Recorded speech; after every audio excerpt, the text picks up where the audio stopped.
What's up, everybody? This is Negative Space. This is the demo from CitizenCon 2949. This one is slightly edited, but you can find the original footage at the links down below. Enjoy.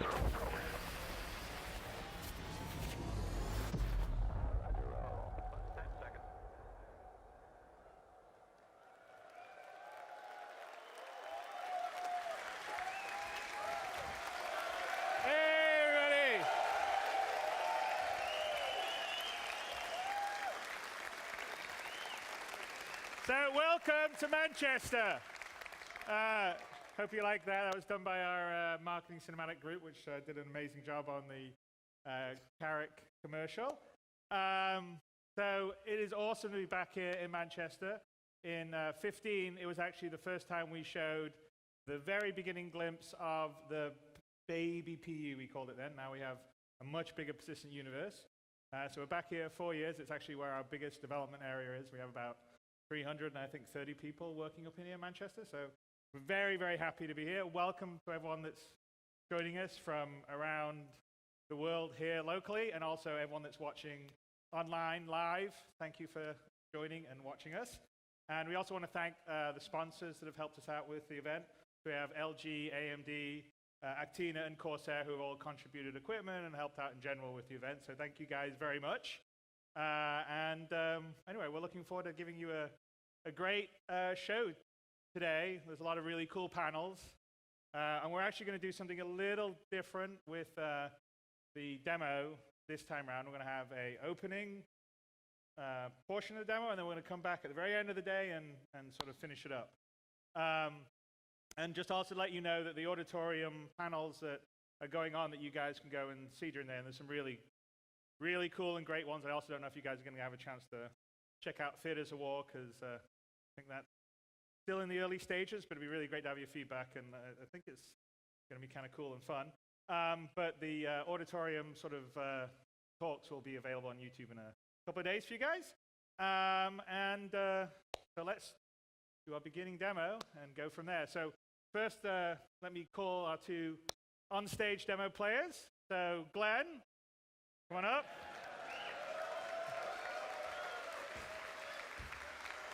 So not a demo without Glenn. And I think your first demo was the one in Manchester, wasn't it? Was it? Yeah. Yeah. Oh, you did Gamescom and then we did the Manchester, right? Yeah. There we go. So Glenn, it won't be enough. He's got his boots on too. And we have a new demo player, Sam. Come on up. Here we go, Sam. Sam is going to be the captain of the Carrick. So she goes, and she's sporting, as is Glenn, our fancy new Carrick shirt. Very cool. Welcome up. And then finally, Todd Pappy, who is the live Star Citizen Universe Director, who will be joining me on stage.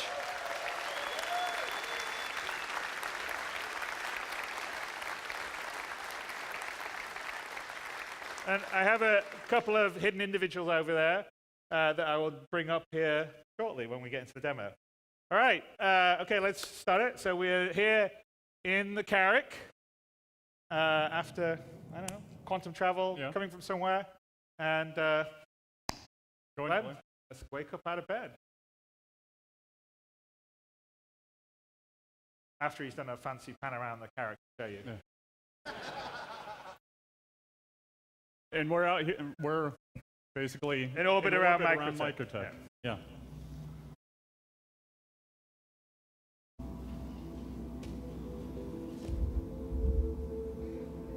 So to let you guys know, because I think it leaked on Reddit because it said coming in February, we're not quite ready to have the Carrick in the initial 3.8 release, but it will be in a subsequent 3.8 release. So it's not waiting till 3.9.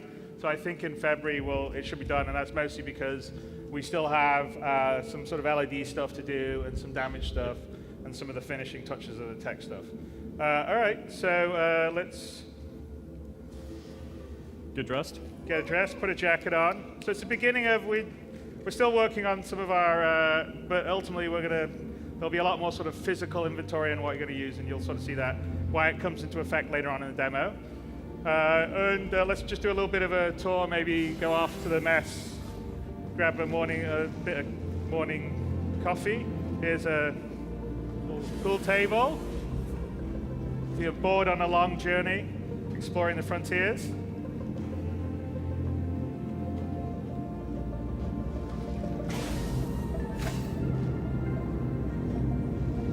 There's a mess on the other side of the living quarters. And then window maybe, perhaps, I don't know. Yeah, we can't see the plan out No, the window there, right? it's on the other side. All right, let's have a little cup of coffee.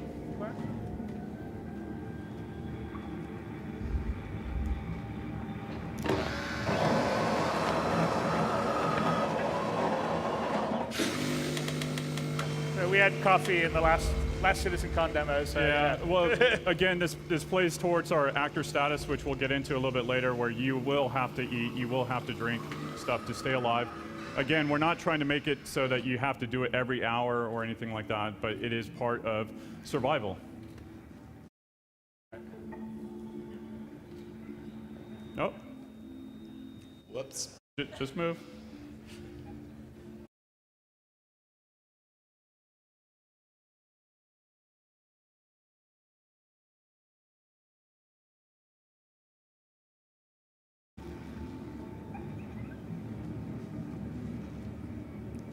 Good morning.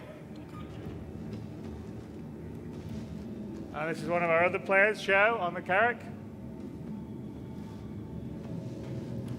Has the VoIP server gone down again? Yeah. Really? Okay. So Joe was actually, Phil, can you switch to just have the comms that, sorry, the back-end services that does the VoIP seems to be sticky here. It was on our previous, and then it went off, and then it's gone on again. So here's Sam.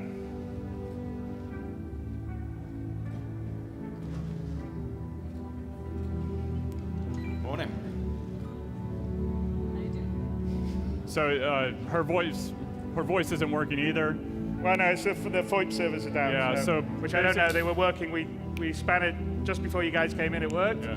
Now it's down, and it was off the other time. So basically, she will be sharing a mission with us, and then at that point in time, Glenn will go meet a contact on the planet.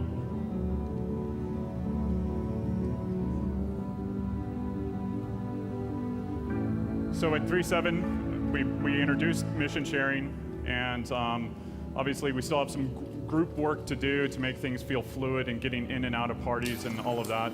But basically, this is another step into making sure that, you know, we want people to play together, or we want the players to at least have the ability, or if they have the desire to play together, to do it very quickly. And this is a mission to go down to Microtech, which is the first time we're going to go down there and visit part of it and steal a software encryption algorithm. So not just Silicon Valley, it's also here in Star Citizen space. The encryption of algorithms are very important. So we're getting that from Twitch.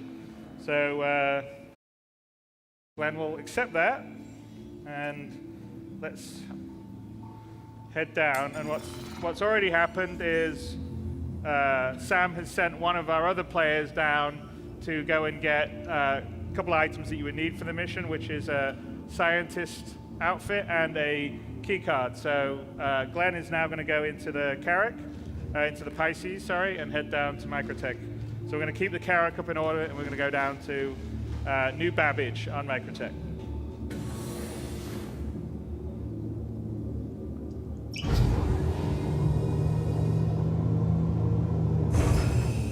So as you start seeing here, we are rolling out the new building blocks in the UI.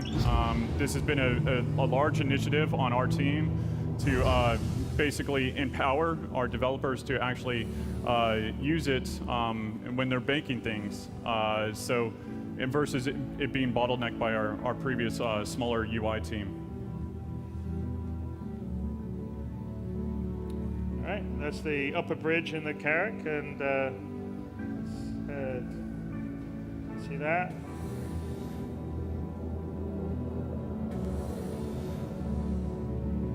And through there, I think, is the drone room down on the left-hand side, I believe. Yep. And here is the Carrack hangar bay. I mean, the Pisces hangar bay. Carrack hangar bay.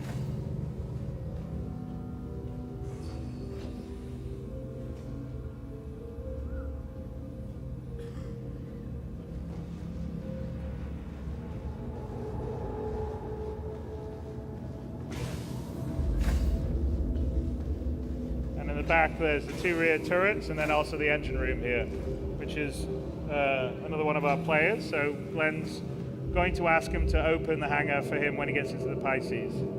But of course, since our back-end FOIP service decided to die, and our back-end stuff is, you just imagine it being said.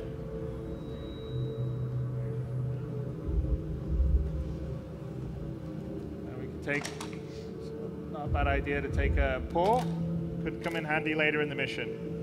All right, let's go in the Pisces, Glenn.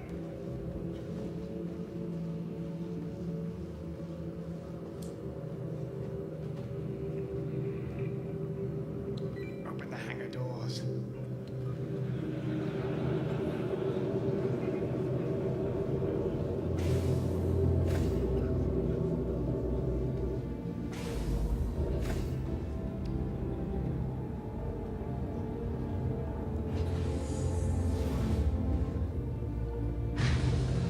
Okay. After you.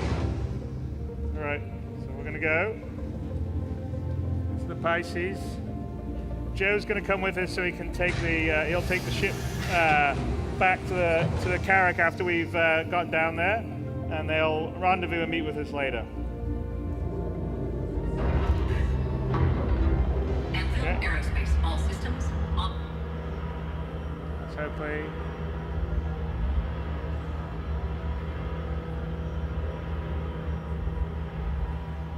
Can we get player 2 on my screen left, please? There you go.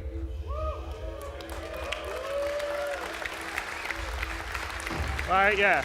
No, I need player 1 in the main screen. Player 2 screen left it was, but I think we're a little slow on our things. Okay. Back to player 1.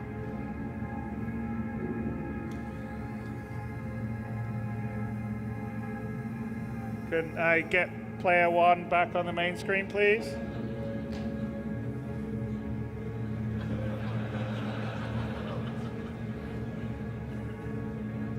Player 1 main screen, thank you.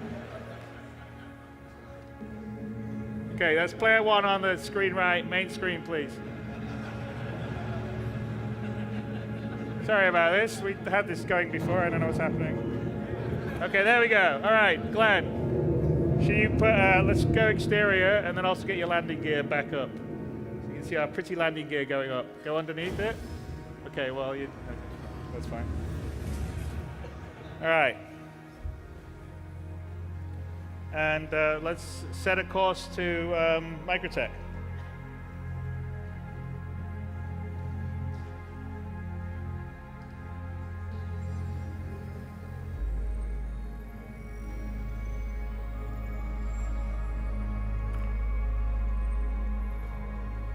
Can I switch to have player 3 on the screen to the right, the very right screen? Player 3, please.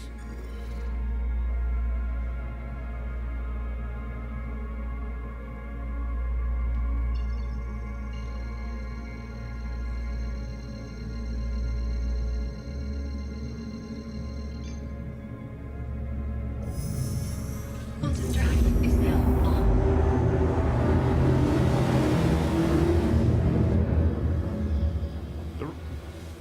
The right screen is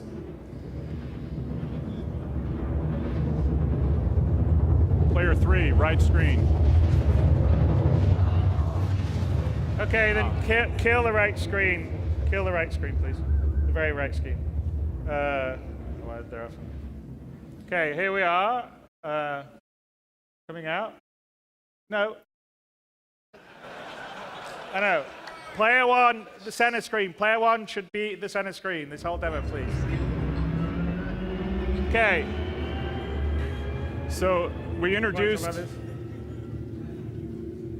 space stations around orbit, around the planets. They will have hubs and basically other shops and all of that.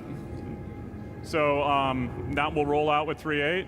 So every planet, Lorville, ArcCorp, Microtech, and then obviously we have Port Alisar. Yeah, this is Port Tresla, which is the orbital station around Microtech. And as we're going to descend down to Microtech, I want to bring Ian onto the stage. Ian Leland is our art director of the Persistent Universe. And so one of the big things that we're rolling out with 3.8 is Procedural Planet Tech V4, which is pretty amazing. And Ian, I want you to start talking about it. Okay, hi everyone. So, Planet Tech V4, this has been a major tech initiative for CIG. It's something that we felt very passionate about working on, and some very, very clever people have been working on it. Fundamentally, previously, we couldn't have done a planet like this before, so we're really excited to kind of put it on screen today. One of the first things that you'll see is now we have what we're calling large-scale terrain shadows. So what this means is, even from space, you'll see terrain formations like a mountain cast like long, beautiful shadows across the landscape. Down over the top. And because Microtech is largely snow, this is kind of important, right? Another principle of V4 is we want to dramatically reduce the amount of biome tiling. So what we want to do is that it should be a one-to-one. So what you see in space is what you see on ground. The type of popping, crossfading, we want to get rid of that completely. So it should be a seamless transition. Also here, we knew we was going to do a cold planet. We thought it'd be really good to have a frozen ocean. So this was a brand new shader that we put into development. And what we have right now is it's physicalized, so we can walk and drive on it. Yeah.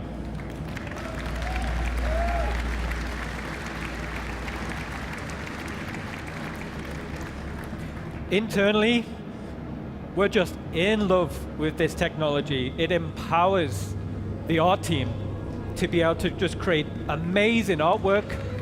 Yeah.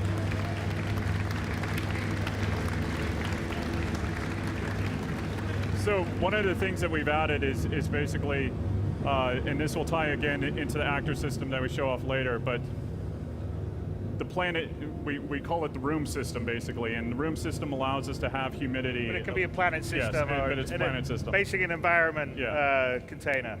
So it allows us to do precipitation now, or humidity based, and it's all systemic. So if it's a humid planet, then you'll get precipitation on the cockpit or on your visor. Or yeah, and it will also affect things like the contrails and the effects, and it's all tied in, which later on today we'll show more of.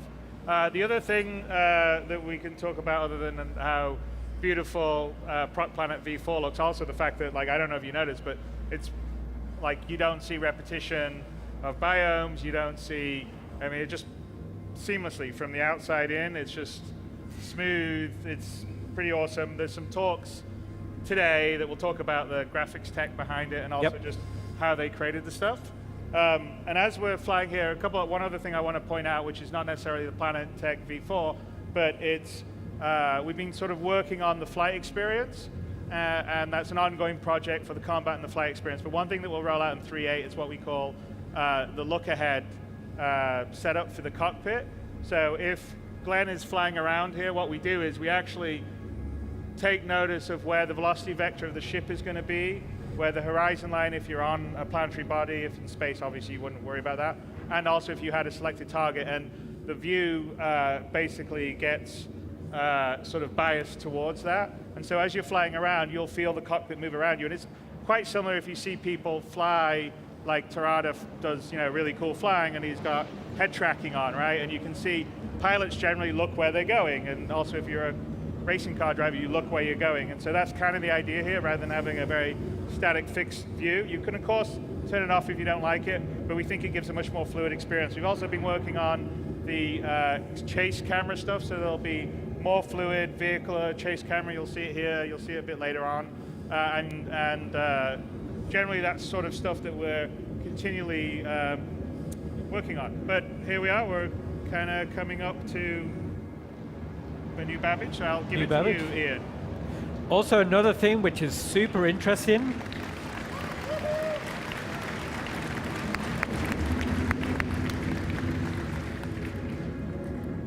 a lot of love went into these pine trees. We have a lot of pine trees, we have a lot of very good artists working on them, but the objects are being distributed and being informed by the terrain. So if you actually look at where those pine trees are, they're distributing real time. Previously we was doing pre-baked masks, and that's where you see these pine trees being distributed into the valleys. It's very interesting. Also, another interesting thing is this planet data is also being utilized for things like game logic, VFX, things like that. Yeah, well, the VFX is determined by the biome and the environmental data, so you'll get mists rolling over mountains, Correct. depending on the atmosphere and the biome data. So it's all very procedural. Okay, so we're coming into the outer districts of New Babbage here. One of the most important things we did when we started this landing zone is we wanted to learn from the experience of creating Lorville, Area 18. So as we fly over, we wanted to remove these big walls we had to previously build around these landing zones. So when you look down there, you can land there. A lot of you asked me previously is like, why can't we land there? So that's been a huge initiative. Yeah.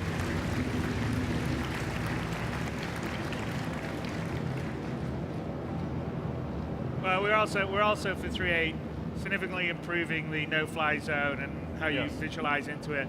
So we won't have like this big ugly mesh that just gets in the way and blows you up. So I think that will help in most locations. But yeah, you can definitely see the sort of learning that's gone over multiple landing zones coming to fruition in New Babbage, which to me feels like probably the best of our sort of cityscapes so far. Yes, we're very proud of it internally. Here you can see one of the signature buildings of New Babbage. This is what we're calling the Aspire Grand. Good job, Glenn. See if we can get through that. Fancy dancy. Woohoo! One And interesting. the Aspire Grand is probably where, if you were starting on New Babbage, it'd be Yes. one of the places you would have your hab. I've got a slide to show you later on today. What the view out of that's where the hab's going to be. So if you want your home base or your hab to be on New Babbage, that's where it's going to be. Yeah, and we will, not necessarily with 3.8, but we're going to start transitioning next year towards having people start on the various planets versus start on Port Olisar. So you sort of will choose your home base, whether it would be Hurston or Microtech or Crusader, or Area or ArcCorp, and then that would be sort of your starting base in terms of playing the game.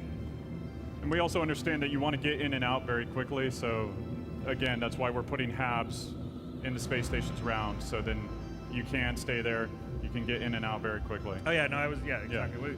So in spaceports, we will have like motels in airports. We'll have that as an option when you land or not, and then also you can have your sort of permanent apartment in the city, so to speak, and you just pick where it is.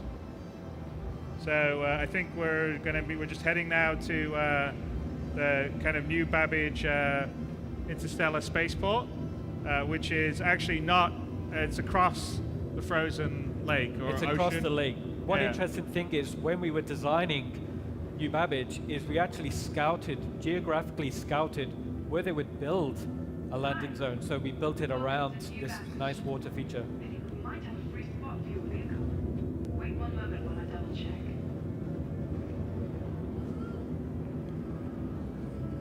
Glenn, you didn't ask to land, did you? What was that? I heard. Yeah, she's just greeting me. What's that? She's greeting me. Oh, she's greeting you. Okay, right.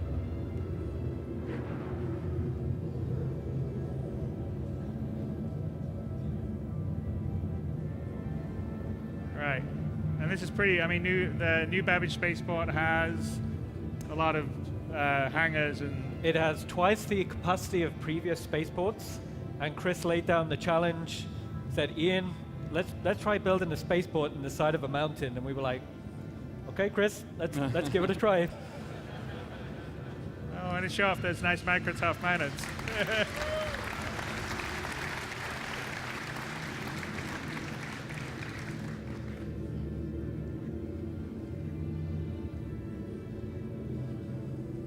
Here we are. One space, as promised. So we've been working on our comms calls internally to get what we would consider a gold standard on that. And then we will slowly roll that out to every AI. Yeah, and then we still, we still have a little on the interaction in terms of requesting it and stuff like that. But yeah, let's head in.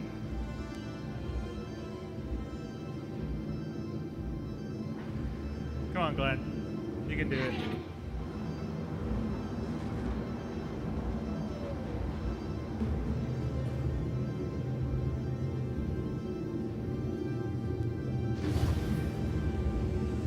So this is just, as it touches down, they need to kill the very far right screen, keep the middle screen.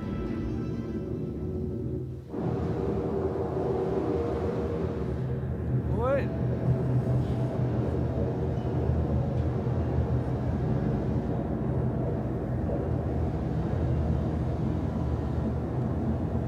Right.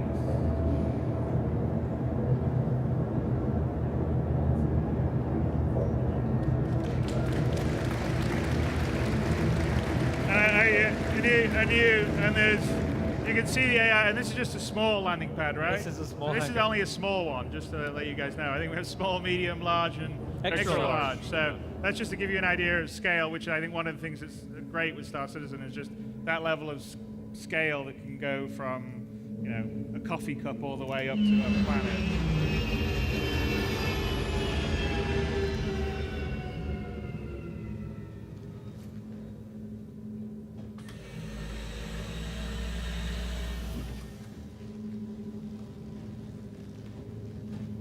All right. See you later. Choose.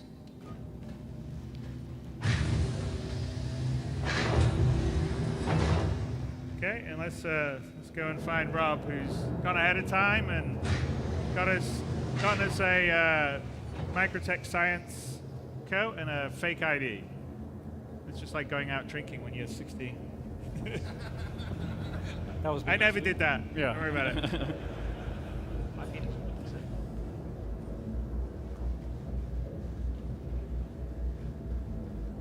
So just one thing to note on 3.8. So I'm not Babbage. sure I mentioned this, but Microtech Yeah. will be there. And actually, when we roll out V4, we had to redo every single planet and every single moon. So we did that actually in 2 months, Yes. which is a testimony of how quicker the workflow is. So not only is the quality better, but the workflow is much better because we basically redid everything. It took us about 2 years and 2 months, which is a really good sign for the future and creating more content. But in 3.8 we will have Microtech, but New Babbage itself won't be available as And the moons. Internally. Yeah. It will be there externally, and then in 3.9 the full of New Babbage will All be of there the where you can interior go and ready. Yep. visit the various areas of it. And now I don't know if you want to talk a little bit about the spaceport here, just to. Well, he's got to make his call first, but Okay. we'll see if it Well, the I FOIP think, works. I think the VoIP things, unless they restarted the server, I don't know, the service is down. All right. So the contact says, meet me in the garage area. Yeah. We're trying to show group gameplay, Yeah. but the VoIP service, which is what sends the voice and also the animation face data, has been really finicky on our server here. So Means innovative creativity. So as Chris mentioned, New Babbage is going to be our first landing zone where we're not building it in the utilitarian art style. Previously, we've made things like outposts in the high-tech art style, but this is our first opportunity to build a landing zone from scratch. So what you're seeing here is a kind of a glimpse at what the inside of New Babbage will feel like. and I think we get to New Babbage via that hyperloop. Like if you look, Glenn, Yeah. if you look in the Yes. those lines you see there are the hyperloop, right? Yes. It Yes. gets to the New Babbage, which has all these different various either living areas or shop areas, The domes. stuff like that.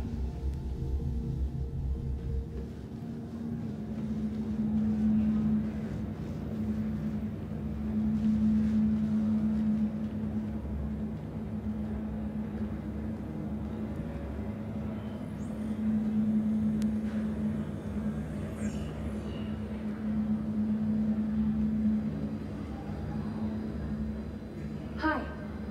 Is there something I can help you with? So this is our Cortina-like Microtech Yes. The greeter. greeter. Here's a funny joke. What do you call a mobile risk computational unit that is completely made out of helium? Moby gas. Can I help you with anything else? Are there more jokes? I think there are, yeah. I have a joke for you. Which standard Earth month has 28 days in it? All of them. Yes. Yep.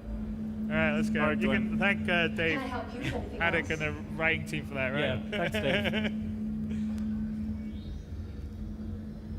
All right. It was nice chatting with you. I hope you enjoy the rest of your visit. Okay, so let's head to meet up Rob and get our fake ID and lab coat.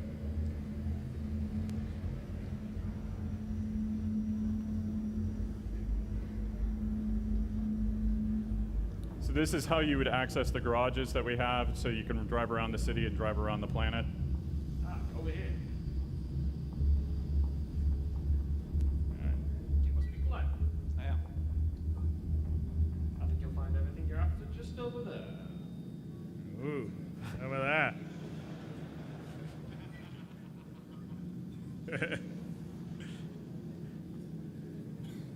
All right, let's get the lab coat.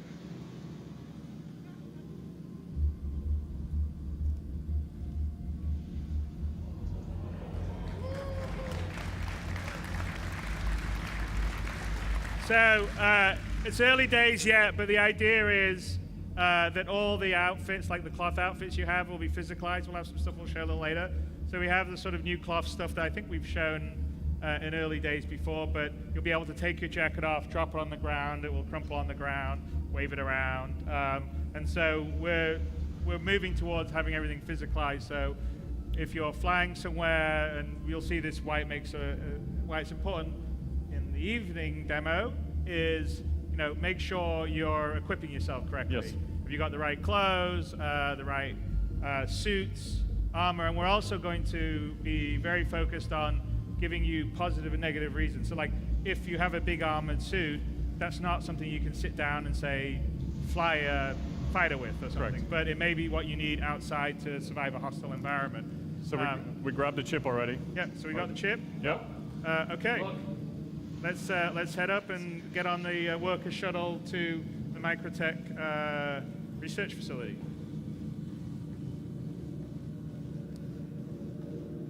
And this is sort of an example of a longer-term, multi-stage mission, not in 3A, but later on that Yes. we're building. So there will be challenges that are sort of you versus AI, environmental challenges versus just also the general PvP emergent gameplay that can happen.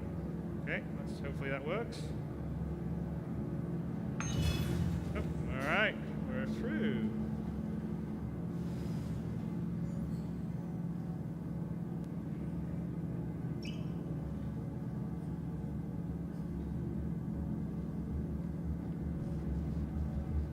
It's the same with elevators the world over. Just wait for them, and then there they are. Okay, Microtech, home of the Moby glass. And again, see, no more of the silly button with the interaction on. You're actually interacting straight with panels. And that is, again, as Todd was saying, part of what the building block UI is going to allow us to embed UI and interactions much easier in the game.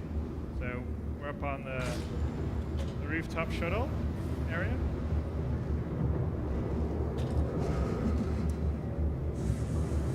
And so one thing that we'll get into later, but we have the player status system is now extending beyond oxygen into temperature. As you can see that it's cold.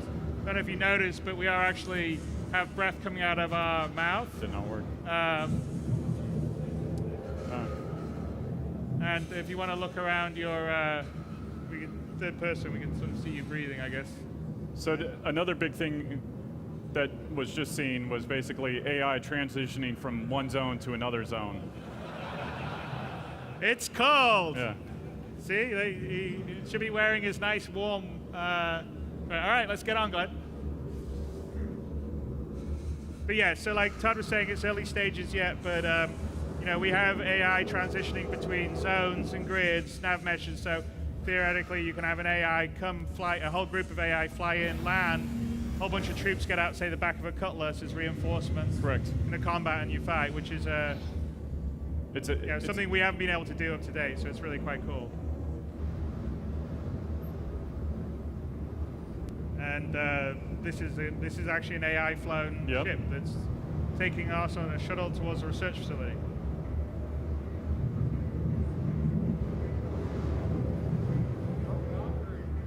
There we are. So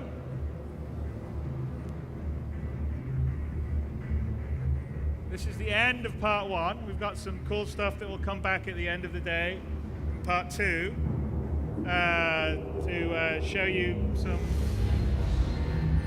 even bigger stuff we're working on.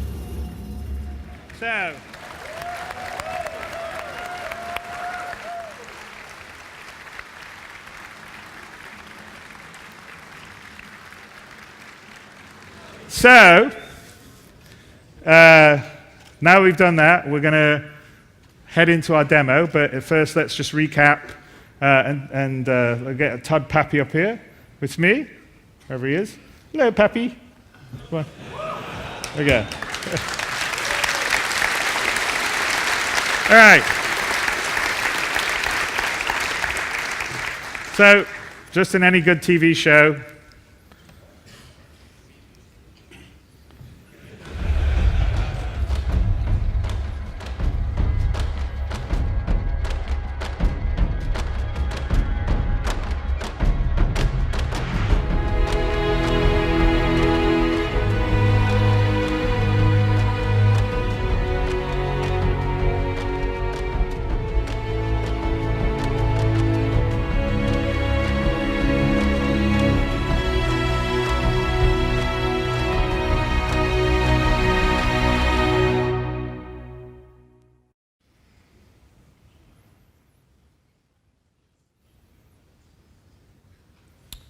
all right. So we're on the Microtech shuttle to the lab.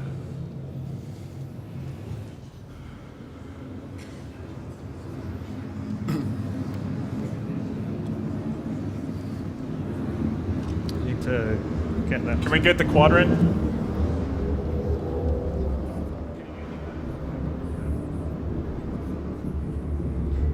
All right.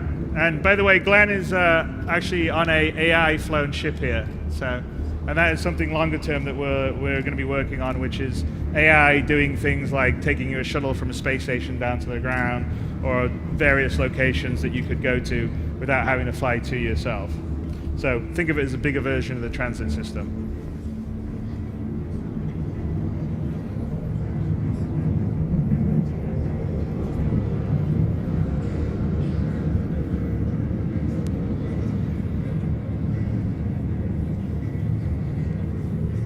And here's one of the things that I think Ian's talked about, we've talked about, is that we want to increase our range of, we have outposts, but they're pretty small. Correct. And we want to have points of interest that you would have in various planets or moons that you can have mission content in, things to do, and this is sort of this is a sort of first prototype of that. Yeah, so basically multiple entries, multiple exits. Obviously with outposts, you got one way in, one way out.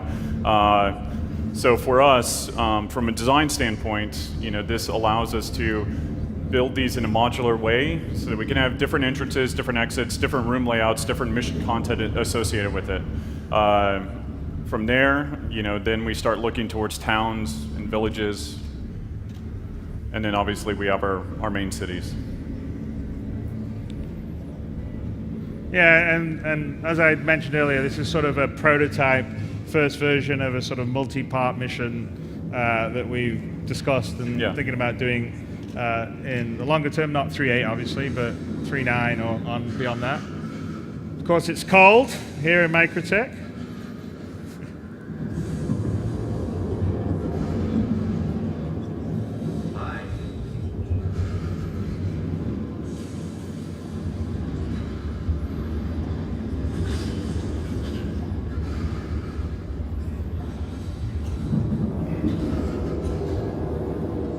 So you'll see, now that we've entered into the room, the temperature that the character feels changes, and he actually starts returning back to normal.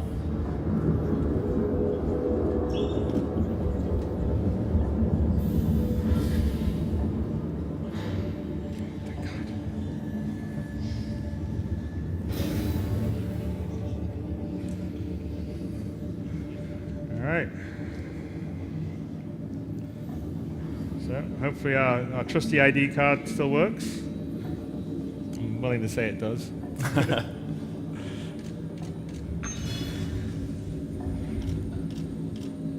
And if we take a look out the side, Glenn, out the window a bit, when you out the window out here. So one other thing, which we're going to get into a little further, but if we actually take a look outside, the other thing that we're showing here is dynamic weather. Yes. And so actually there is a ground snowstorm blowing in. Can you look out the window a little bit, Glenn? Or not? Glenn? Glenn, can you look out the window? Just take a look out the window quickly. So if you take a look, if we go take a look out here, so where the trees, go to the left a little bit. Should be, I think. There, so you can see. So, all right, we can carry on. So there's a storm blowing in right now. Come to that in a bit better. But the weather simulation takes into account the humidity, Yes. the wind, temperature. Yes, Right. all of that. And it is dynamic. So it's set up. So not going to have. We've got a couple of elements still to come on the fully dynamic planetary weather, which would be volumetric planetary crowds and volumetric ground fog. We have a large amount of the pieces in place for our weather sims, and we'll get into that in a little bit. But let's carry on with our mission. So we're gonna go look for the data center to try and steal the algorithm. So it says it in the demo, or basically in the mission briefing, that you're looking for server number 5. So we'll be looking around and getting closer and working our way over there.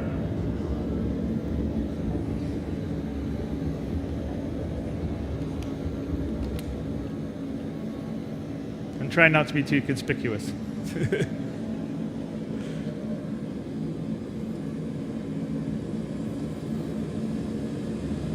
And the idea with these kind of missions in the longer term is to have the ability to do like stealth gameplay instead of Exactly. combat gameplay, So- solve some puzzles, Yes. so it's not just going to be about shooting people all the time. Well, and it's something that Tony and you and I have talked about a long time Yeah. ago, which is basically breadcrumbs as well, so it Yeah. opens up to other aspects.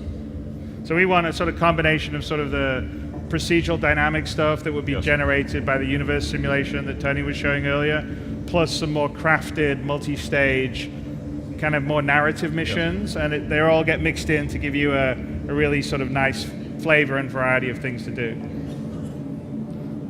So like we need to figure out a good way. We're gonna we kind of know a good way, but as a game player, you would actually have to suss this out. So we're gonna go back here in the maintenance area.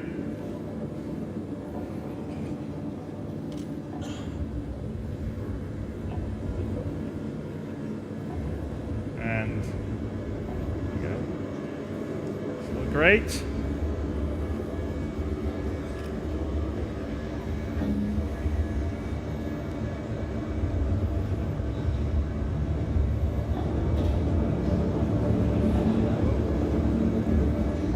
Very quiet, great. Yes. In the future, obviously, the AI will have certain stims that they can react to, and you know, audio is one of them. Having certain objects that the player places around would be another way to distract AI.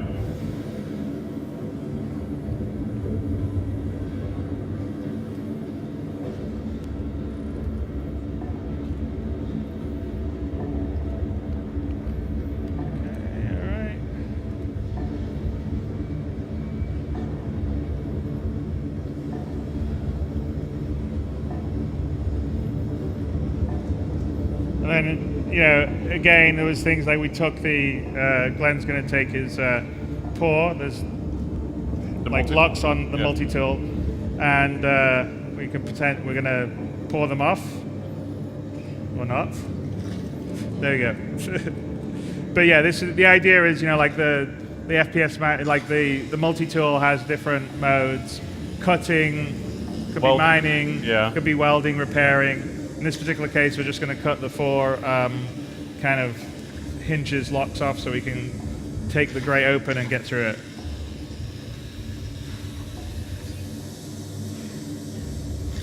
And again, this is, you know, I think we've talked a little bit about, you know, especially with something like whether the weather or the temperature, it's about taking, like the physical inventory, taking the things you need. So do I need a tool to go and do something? Do I need to have an outfit that will keep me warm, or you know, protect me from fire? And I mean, I think even with our combat and everything like that, we want people to actually think about what they need to do first.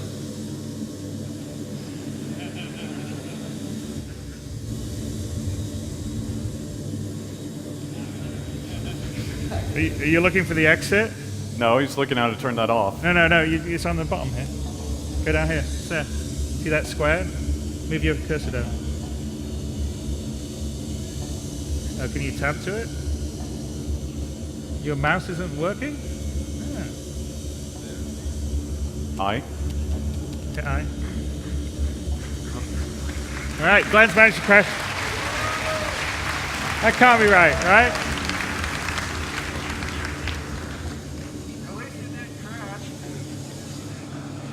Come out, do that. That's one way. There we go. Okay, well done.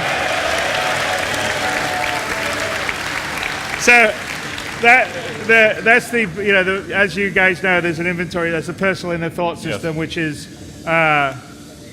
Richard. Is the personal inner thought with 3.8 or 3.9? 3.9. So the personal. So yeah, that's sort of work in progress. But the personal inner thought is 3.9, which allows you to access a whole bunch of sort of actions or interactions that are sort of on you or would be your thoughts. And so that's a very early version that obviously for some reason is bugged, but we weren't actually meant to end up triggering that. So we're looking for a data card. And we're going to steal some data. Oh, there's a guard on that side. Just make sure you stay out of that way, Glenn. There you go. Okay, come over here. There we go. Take the data card. You can take that one, or I think he clocked one on the desk, I think. Okay. It was risky. Okay, quick. All right, back.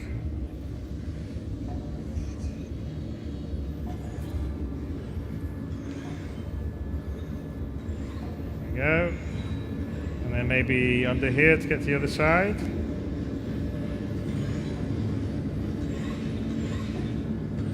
And by the way, one of the reasons why, there we go. One of the reasons, obviously, why Microtech, they like this planet and it being cold is to essentially cool all their, the server farms. farms? Server farms, yeah. Yes.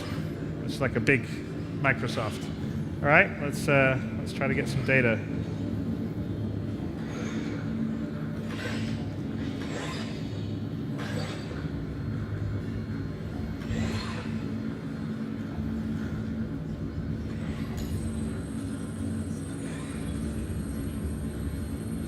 And again, this is building block UI, right? Yes. So that's all put together by a designer fairly quickly without having to have Flash programmers or... Okay.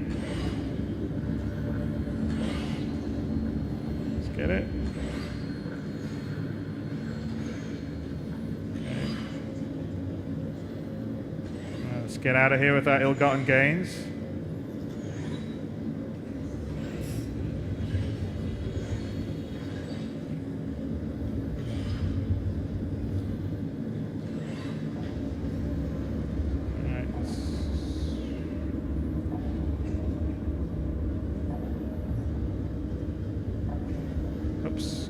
Can't really go that way. Yeah. All right, let's...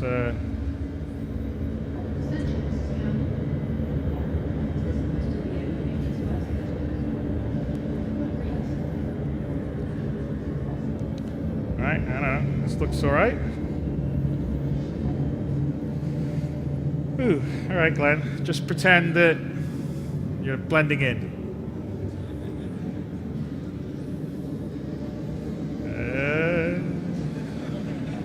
Okay. You mind telling us what the hell's going on?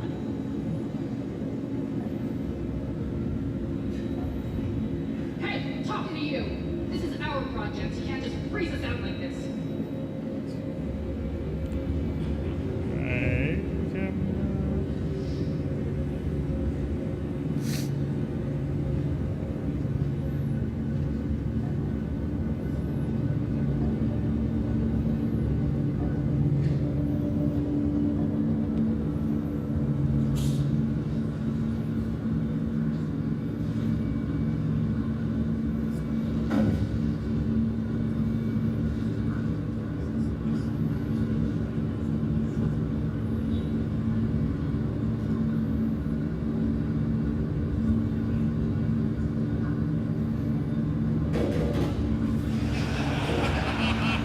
Ooh, jeez. That was close. You almost put it on top of his. Okay.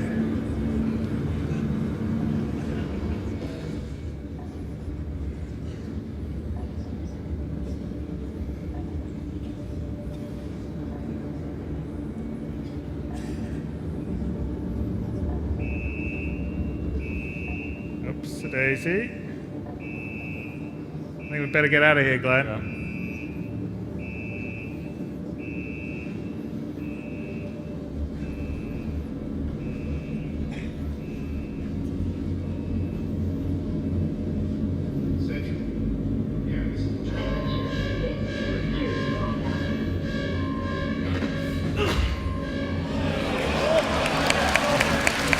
So we have non-lethal takedowns now. Okay, let's get out. Yeah, it's part of that. So melee combat does ship with 3.8, and it's a lot more than just that. But it's non-lethal takedowns. You'll be able to fight, To knock people out. get into fisticuffs. There's a whole sort of different levels of punch, left, right, block, left, right. It's all actually physically based.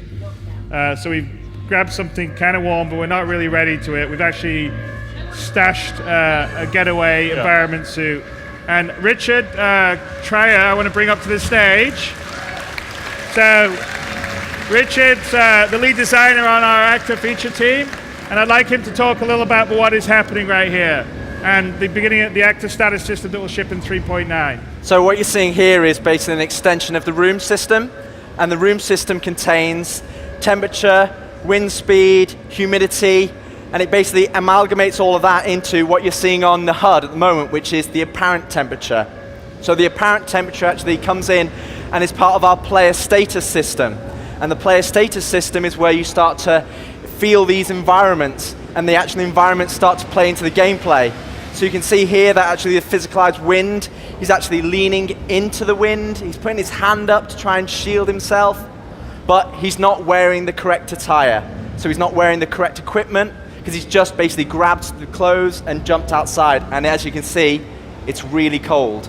So he's starting to shiver. A bottom side here, it is. Yeah, it's like minus 120 28. degrees Celsius. So obviously, you can only survive at like at least 2-3 minutes in that temperature. So he's actually starting to undergo hypothermia, which is part of our status effects. And hypothermia actually ties into the gameplay. So his heart starts to raise, his stamina starts to decrease, he starts to actually physically start to see you'll see a whiteout, so he starts to become more sensitive to the light, and his audio will start to come in as well, to actually really sell that your body is shutting down. And the player status system really, it just incorporates multiple different things. So hypothermia is part of the temperature gameplay, and you're seeing the cold aspect here. But eventually that will be for heat as well as other actor statuses as well. But you can see here, starting to see the other value on here that you see is the apparent temperature, but the other value is the body temperature. Now the body temperature is tracking your internal body. So, and I think it's, what is it down by now? It's like down at like minus no, 33 We degrees forgot Celsius. to put the drop shadow on the thing. And so we're not in this suit. We actually have a suit that we stashed in the cave, which we're looking for. The other thing that you may have noticed when Glenn was going to the third-person view, but we're working on environmental shader effects. So there was snow accumulation on the jacket that he wore. You notice, you go back and look at what it was when he got it and what it is now. And with that, accumulation is meant to be for things like snow, rain, dust, dirt, and that's something that we're looking to have in 3.9. So you really feel the environment. The biome, that basically your environment. So Yes. it'll build up over time. So we better get a warm suit on because otherwise we're going to essentially pass out and then die. So this suit is actually cold, so hopefully when Glenn puts it on, you'll see actually that it's actually frosted, so you can see your actor actually shivering here as he's putting it on. And this suit is the Caldera suit that we revealed in the character archetype talk, and this is an environment suit that's built for these extreme climates. He's really cold. He's really cold. So you'll see the visor's frosted up. You can see, and this is like getting into your car when it's frozen. It's frozen, the visor's actually frosted up, your suit's frosted up, and as your suit kicks in, this suit has an operating range that can actually survive these temperatures. So yeah, and if we go, and you'll see it now, because the same effects that we saw on the windshield, you definitely see So think of it like your car. So a visor, you're going to see, because it's a big winter storm, snow, slush that's warm in here as it's going out though, it's going to start to get slush, and what we're going to see is is tough. And then I think the other person that I'd like to bring up is Mike Snowden, who's the director of our visual effects, and his team is being responsible for all the environmental weather effects here. And this is what we're doing on the snow side, but it same could work in, a desert planet for dust, rain, and we've actually prototyped a lot of this stuff outside snow, but you're seeing the snow has been our first example. So I don't know if you want to talk about some of the stuff. Yeah, I mean, so this is all, the main thing about these effects is they're completely data-driven, so I'll put a lot of time into creating these rule sets. The way that we author the effects is completely different to anything we've done before, because we know that we can make beautiful looking storm effects, but the really cool thing about this, no pun intended, is that it's literally the data that the planet gives us, so this ties in with the Planetech V4, which obviously we're showing off today. It ties in with all the active status stuff, so it's like bringing everything together. So they look fantastic, but they're completely driven by what the game data is. Yeah, the temperature, altitude, humidity, and so it's systemic, and it's I mean, and it'll be affected by time of day and other things. Absolutely, so I mean, so the rule sets are things like temperature, even elevation, wind strength, wind direction, even angle. There's a lot of complexity in the rule set that makes it really easy actually for us in the long term to make these effects across all the kind of hundreds of planets that will eventually exactly. And obviously you can see the effect of the winds on the vegetation. And as you see here, we're in fog, you see the snow, our visor is getting, it's like you would be, in a snowstorm if you're skiing or out there.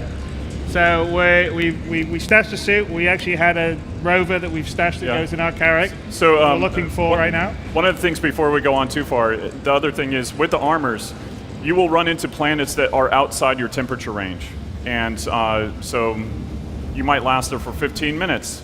But obviously we want to make sure that it's very lucrative for you to be able to go in there and risk reward gameplay for it.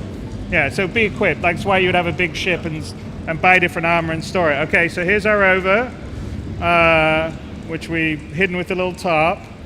And this is going to be a much more larger example of the cloth interaction system. So, all right, Glenn, let's get the tarp off and get into the rover.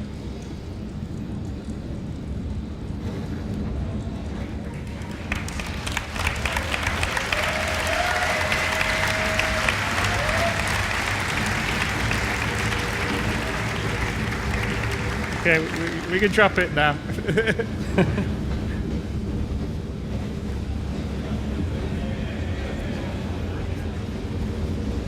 And again, that's an example of all the physics stuff coming together, the cloth interacting, the wind's blowing it.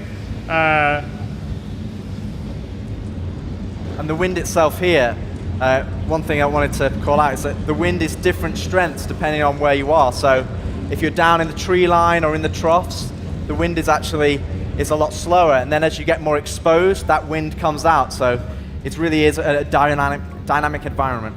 And as you see, as we get into here now, the temperatures come up, the water's evaporating from our visor, and we have a clearer view. Mm-hmm. But of course, the outside of the rover now will have the effect on its canopy. Yep. All right, let's let Sam know that she needs to pick us up. Well, after we've engaged the systems, I guess. Welcome to Orange Space Industries. The joint one, systems check.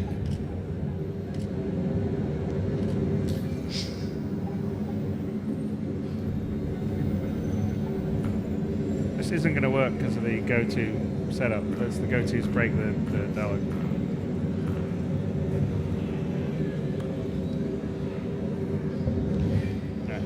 I'm gonna need a pickup. Yeah. Oh, hello. Yeah, I'm gonna need a pickup down on the hill. On my way. Okay. Right, got it. We actually that breaks in our system because we have a little background zoom to the right place, which doesn't actually do the server It hasn't streamed check yet. right, so it hasn't streamed. And it's actually, you are seeing some of the stuff because this is in server OCS, so we don't have everything all the time now. So when things go in and out, we've still got edge cases, and that's one of the issues that we have to fix before server OCS happens, but it'll be fine. So let's. Also, this is precarious, so make sure you get a little noisy for Glenn. Oh. All right.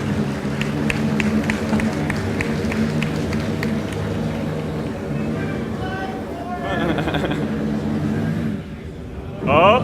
Ooh, yeah, he's coming. He's coming.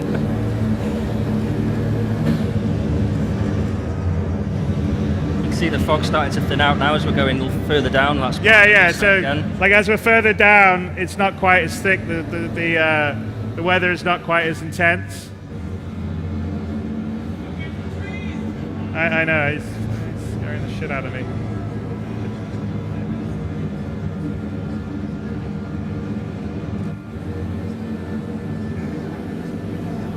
There he goes. Show off, Glenn. Hey.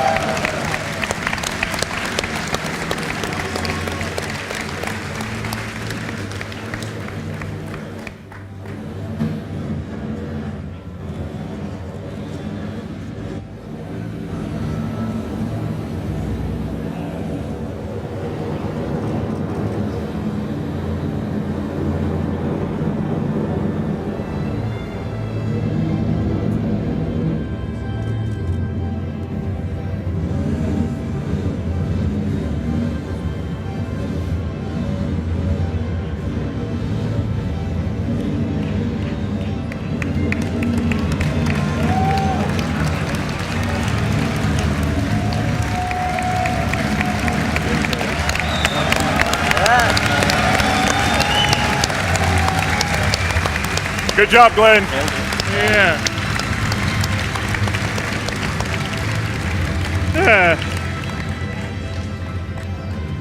I remember when it was almost impossible to get a rover into a ship, but now we can do it. It's great.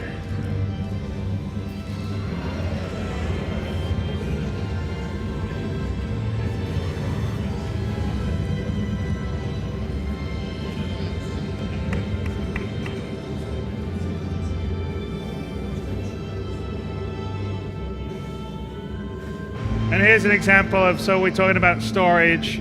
So these are actually meant to be for suit storage. Still kind of early days on the stuff, so it's a bit wonky, but we put our suit in there. We need it. So the idea is that you would have suits and stuff that you would store depending on what you would need on different planets.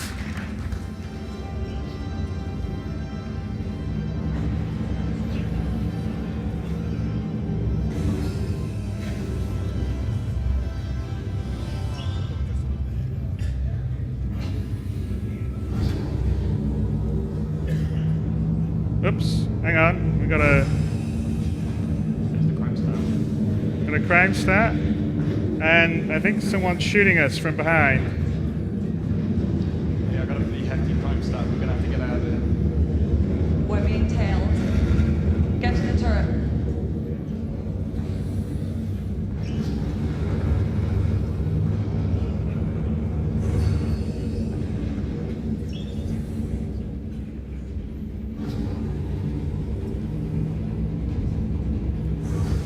All right, come on.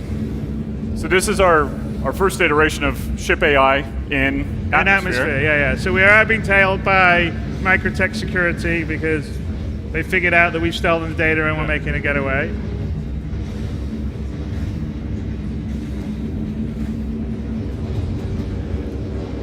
There we go. All right, come on. To our little turret.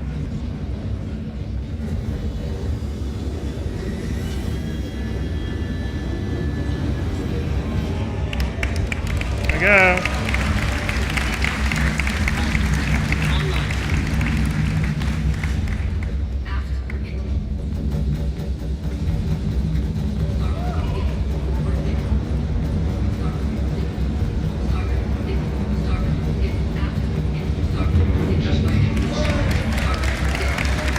Okay, come on, let's get rid of it.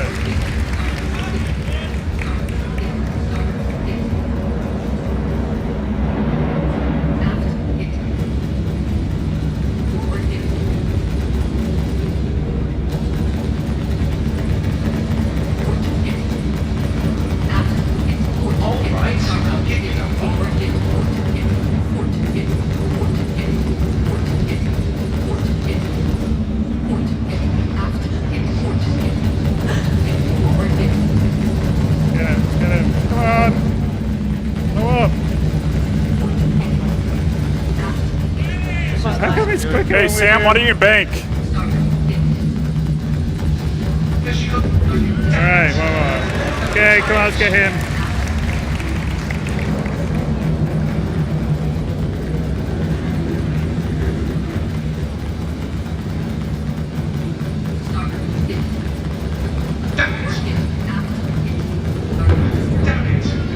Okay, last one.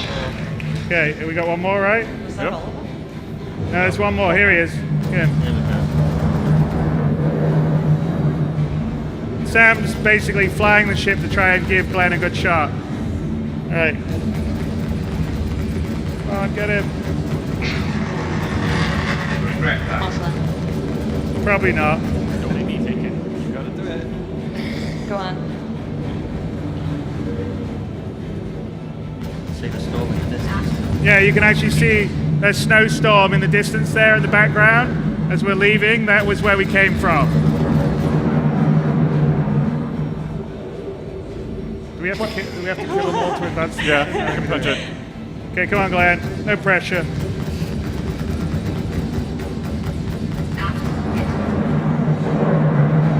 Joe, take him out. I don't know what's shooting down either.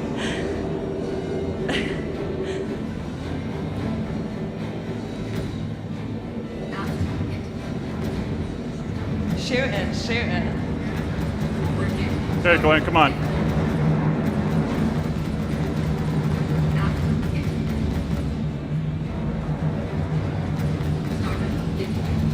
Did it take us this long? I don't remember taking this long.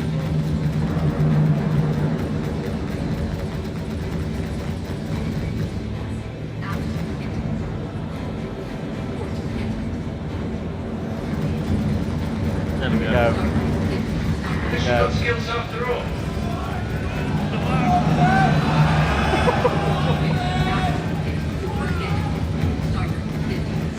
Come on, Glenn.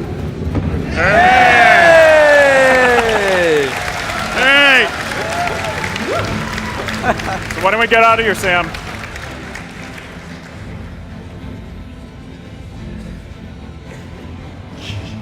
Okay, we had our mission update. We get it later. Okay. Let's get out of orbit then. That's a bit. It's kind of. When we run these run-throughs, it did not take. That was the longest it's taken. yeah. It was a bit Good nervous AI. on that one. Yeah. We're gonna have to wait till.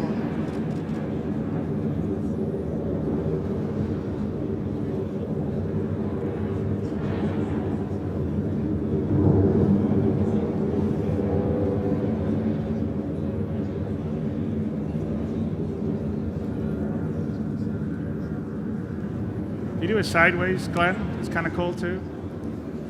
Just go to the sort of side and around, get like the side. Glenn. Yeah, Side. he's got it. He heard me. See the beauty of this. Microtech's very pretty. All right. So when do we get the mission update? QT. Oh, we're Q2? Okay. Yeah, you can see that those are trees down there, those dots. That's cool. So okay, so now we're going to QT, right? Yeah. Okay, let's get going. She's having trouble with the HUD. With the what? She's having trouble with the HUD. Okay. Just get up, and then. Yeah. No, once no. I get out of atmosphere, it should Yeah. help. I hope.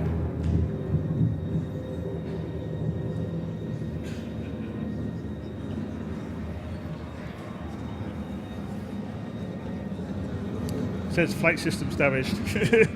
Right, but the yeah. attenuated panel. Oh, what's happened on that one? Sam, can you hit B and do it?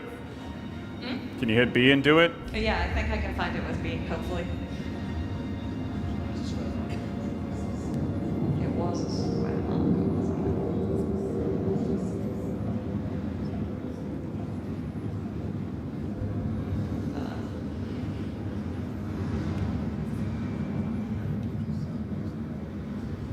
Hey. Okay. There we go. Oh, so fucking, we gotta. I don't know what we gotta get the nav. Yeah. It's fucking, that whole thing drives me nuts. Okay.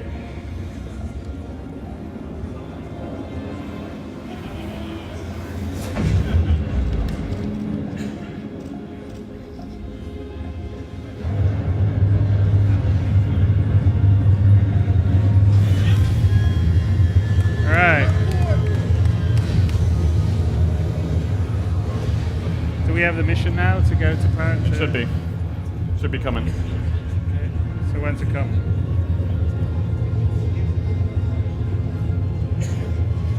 You don't need to rush, by the way, Glenn. But yeah.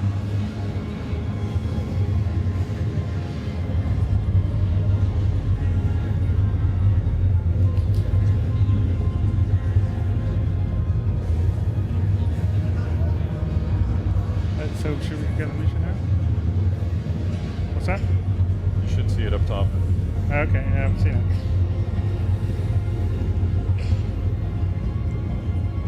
Hey, Glenn, can you check your Mission status? You should have had the update for where to. I'm not sure if you saw it. Yeah, delivered to Ruin Station. There you go. So I told you we had the update of the mission. I guess we just missed it. Anyway, we got the data. We've now told where we got to go. We got to go to Ruin Station in. There we go. So here we go. Go exterior, Glenn. Exterior. There you go. Show it off. There you go.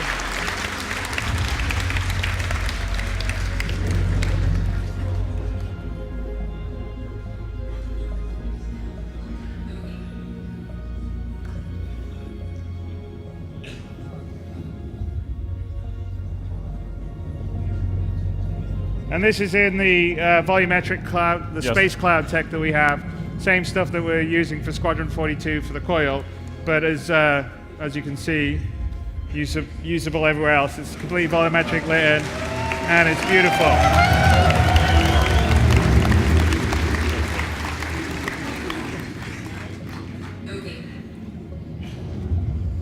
And here we're at the jump point to the pyro system. Now, you don't necessarily need infrastructure for jump points, but the more traveled ones are the ones that used to be traveled, which pyro used to be, but not particularly anymore, have what we call jump rings around them, and they help stabilize the jump point to make for a smoother jump. If you don't have one, then it's more difficult, and the entrance is harder and difficult. But sometimes you may want to try a sort of side jump point to get into a system, like if you're a smuggler, because the main ones would be more, essentially they are like a checkpoint. It's like going through a border patrol or something. It is basically a port. So when we're building the solar system, one of the things that we think about are entrances for obviously economy reasons, and you saw that with Tony Z's talk of way to interject new things into the solar system. So around the Stanton jump points, the 3 major ones, we will have space stations, so that you can go and travel. And let's say you had a long jump point and you want to stop and basically drop something off there, or refuel, or do whatever you need to do. So we will have space stations around those jump points that you can go and interact with. Now, obviously, when you go into a little bit more lawless system, I don't want to say like building a wall. Yeah. Well, in the case of Pyro, it used to be a regulated system. Yes. That once they strip mined it out, no one goes there anymore, and it's fallen sort of into a lawless state. Yes. And so this is not really this isn't a very often traveled jump point, but we're going to take it because that's where we have to go to head to Pyro Station. So as you can see, the jump ring, which is delineating where the point is off in the distance, and Sam is going to line herself up for us to jump to Pyro System.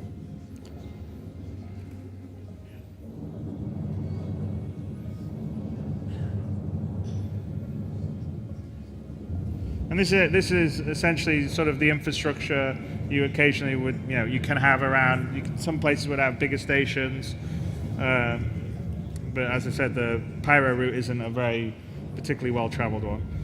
But also with this, I guess with the cloud tech, you see the possibilities of us going in and mining that, and then it affecting your radar, it being booby-trapped, all these kind of gameplay possibilities, I feel, open up with these unique points of interest.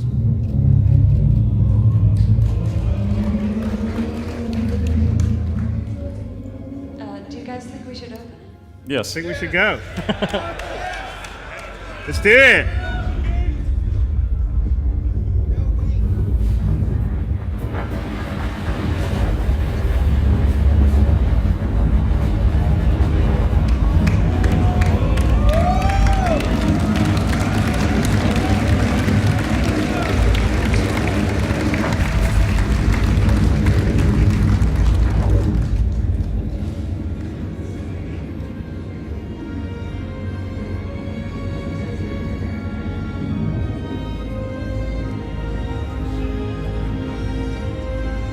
That's actually a super cool view. You see that one? Oh, yeah.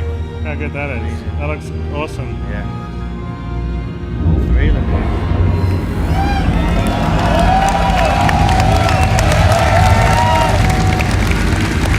Okay.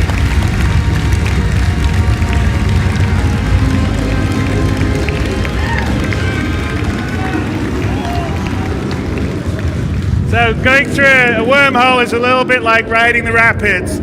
You don't really have much. You have lateral control, but it's a little bit of forward, but you're being pushed on a current, yeah. And you've got to keep inside the boundaries of the wormhole. And actually, if Sam gets a little close, you'll sort of see interference on his screens.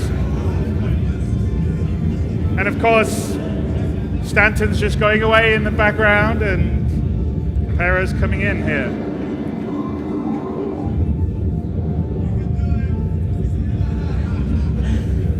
Yeah, and you can see there's actually a current that we put in the wormholes, and you sort of see the particles that are giving you the idea where the centerline current is. And you have to anticipate to keep on the course, because if you don't, and you go off and you go into the boundaries of the wormhole, you could end up just being spat out in just space in the middle of nowhere, or severely damaged.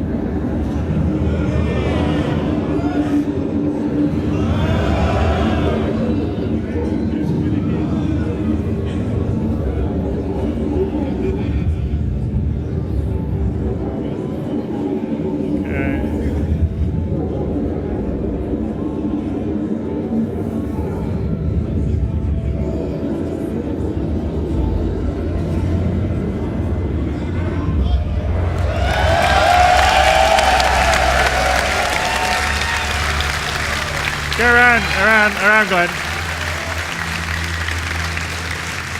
Okay, so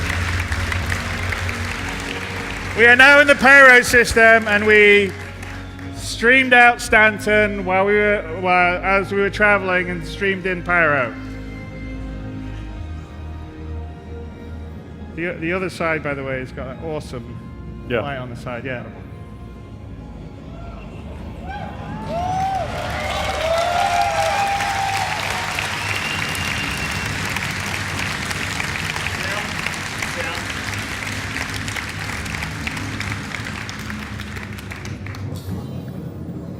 Set a route to the ruin station, Sam. There we go. There we go.